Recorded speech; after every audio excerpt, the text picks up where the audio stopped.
til når man er doven og har købt en hel masse ting til Tyskland, og så tænker man lige, jeg tager lige den ram cola, der er derovre, og så stiller jeg den lige herop. Men jeg gider egentlig ikke tage de her ting ud, den ligger deroppe. Jeg vil bare have den der mast ind under den anden, ikke? Så er det, at der så nogle her, de godt kan glide ud. Og hvad kan det så ske, når sådan en 1,5 liter, den falder ned på gulvet? Så det var jeg ikke klar over før nu.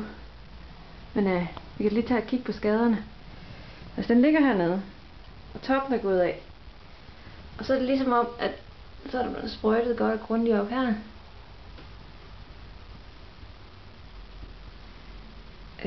Ind under her, op på hele køleskabet.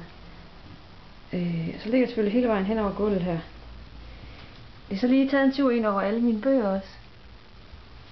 Kasser. Hele vejen op her. Billeder op ad bagvæggen. Op på kasserne står heroppe. Nu må man ikke have ramt deroppe også.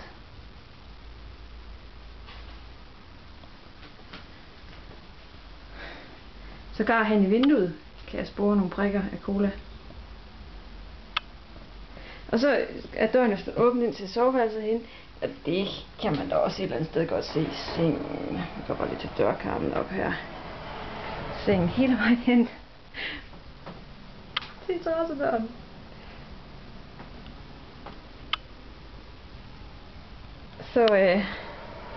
Så dum kan man være. Må det her kunne blive en lærestreg. Giv så nogen, der gad og kommer og hjælpe med at gå ren. Men på den anden side, cola-duft, det er ikke det værste. Det er nok mere cola-klister.